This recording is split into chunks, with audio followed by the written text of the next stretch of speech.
ইলিশ মাছ খেতে মনে হয় সবাই ভালোবাসে। আজ আমাদের ইলিশ উৎসব। কেন বলছি দেখো। মাছগুলো খুব ভালো করে ধোয়া হয়ে গেছে।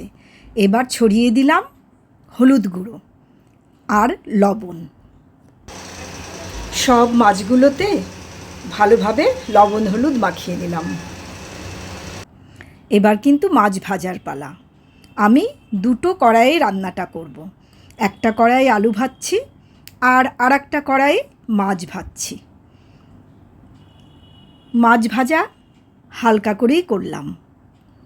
আর আলু ভাজার পর ওই কড়াইটার মধ্যে বেগুনও দিয়ে দিলাম। মাছগুলো তুলে রাখলাম।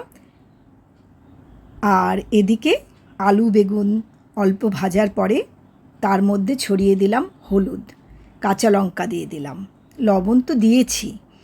এবার জিরের গুঁড়ো দিয়ে ভালো করে নাড়িয়ে জল দিতে হবে। জল দিয়ে দিলাম। এবার তো ঝোল ফুটে উঠেছে। এদিকে এই দুটো মাছের টুকরো আর মাছ ভাজা তেল আমরা আলাদাভাবে খাবো। ঝোল দেখো টকবক করে ফুটছে।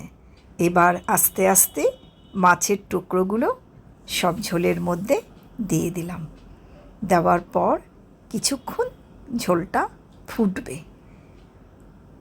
মোটামুটি হয়ে এসছে। আলু সেদ্ধ হয়ে গেছে, বেগুন তো সেদ্ধ হয়েই গেছে। দেখো কমপ্লিট রান্না। আর এদিকে কিন্তু আমি কয়েক টুকরো মাছ সর্ষে পোস্ত দিয়ে ভাপা করেছি। ইলিশ মাছের 3 রকম পদ, তাই আজ আমাদের ইলিশ উৎসব।